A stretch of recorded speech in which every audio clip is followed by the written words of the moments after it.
She was wearing a dirty white gown, clung to her body like it had been soaked and left to dry. Bare feet pressed flat against the pavement. Her black hair hung forward, covering her face completely. Hello. This video will be about a driving experience. More specifically, a driving experience that happened in Mexico. You have to be careful at night when you're driving by yourself. Probably you do this for a living. You just drive a trailer, a taxi, Uber, whatever you do, but driving at night. And you might see something, or you might think you saw something, and it could be one of these stories, or you don't believe in any of it and nothing has happened to you. But if you don't have enough respect for it, it might become your next reality. Let's begin with our program, What Crawls in the Nights.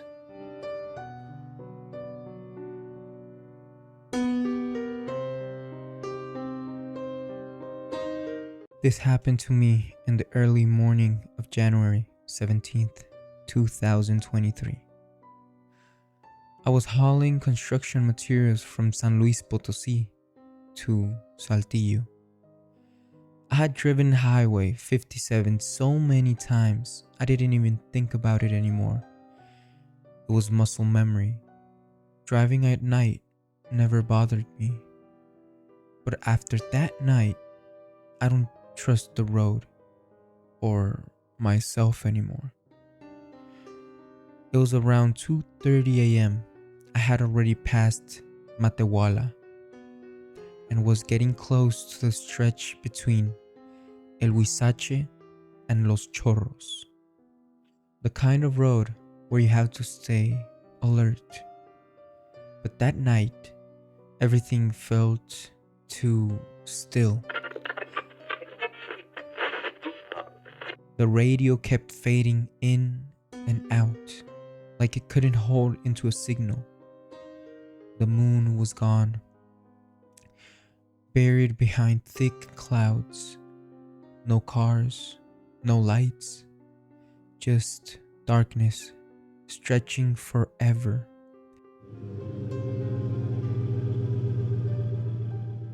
And the sound of my own engine reminding me I was still moving. That's when I saw her. At first, my brain tried to make sense of it. A person, someone who needed help.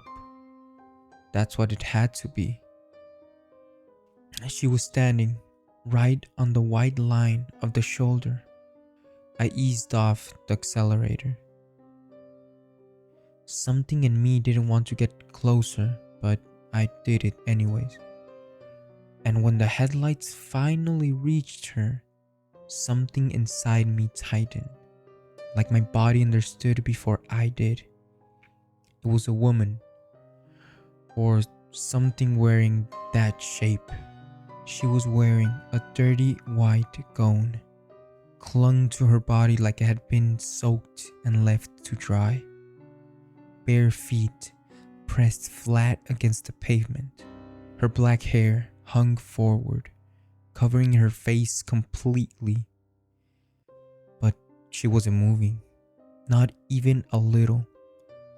The wind was there. I could see it brushing the road, shifting dust. But it didn't touch her. It was like she wasn't part of the same space as everything else. I told myself not to look, but I did. And that's when it happened. She looked at me, not with movement, not in any way that made sense. Her head stayed down, but her eyes were already on mine, waiting. I felt it before I understood it, a pressure in my chest, like something had just noticed me, like I had crossed the line I wasn't supposed to cross.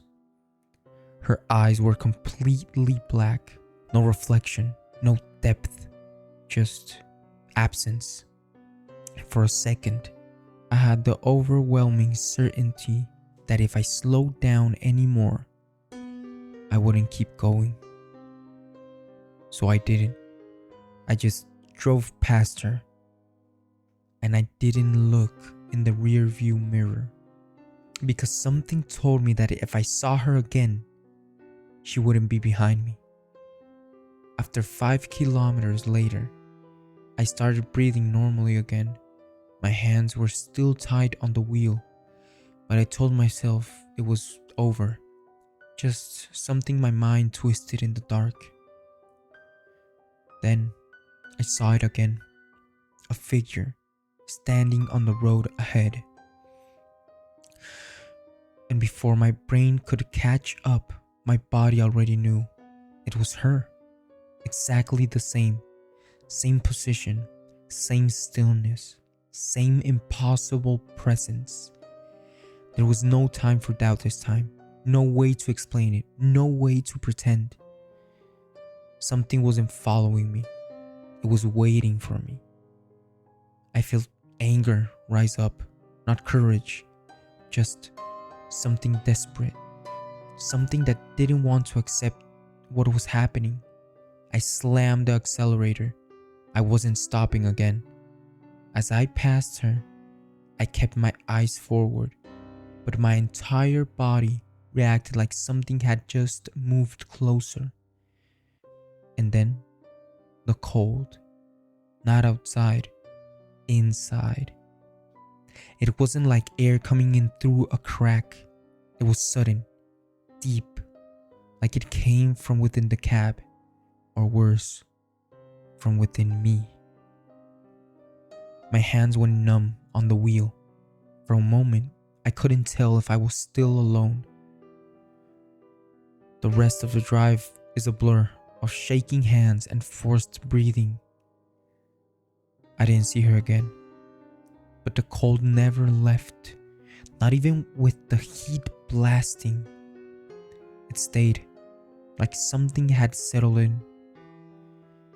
I got to Saltillo very late. I parked the truck, sat there for almost an hour, just staring ahead, trying to convince myself I was still in control. When I finally got out, my supervisor took one look at me and said, "You look kinda sick." I told him everything. He didn't laugh. He just nodded like he had heard it before. Said 3 other drivers had seen her, same place. One crashed trying to avoid her. Another quit driving completely. But that's not the worst part. The worst part is what happens now. Sometimes when I'm asleep, I'm back on that road. No matter where the dream starts, it always ends the same way. She's there, standing on the side of the road, not moving, but waiting. And I don't always wake up right away. Sometimes I just sit there in the dream, looking at her, like I'm the one who stopped. Every time I wake up, my feet are freezing cold. Not just cold, but numb. Like they've been somewhere else. Needless to say, I don't drive at night anymore. And when I have to pass that stretch of road, I don't look at the shoulder, not even for a second, because I keep thinking the second time she was already ahead of me. So what if next time she's not waiting on the road? What if next time she's already inside the cab? Or worse, what if she never left?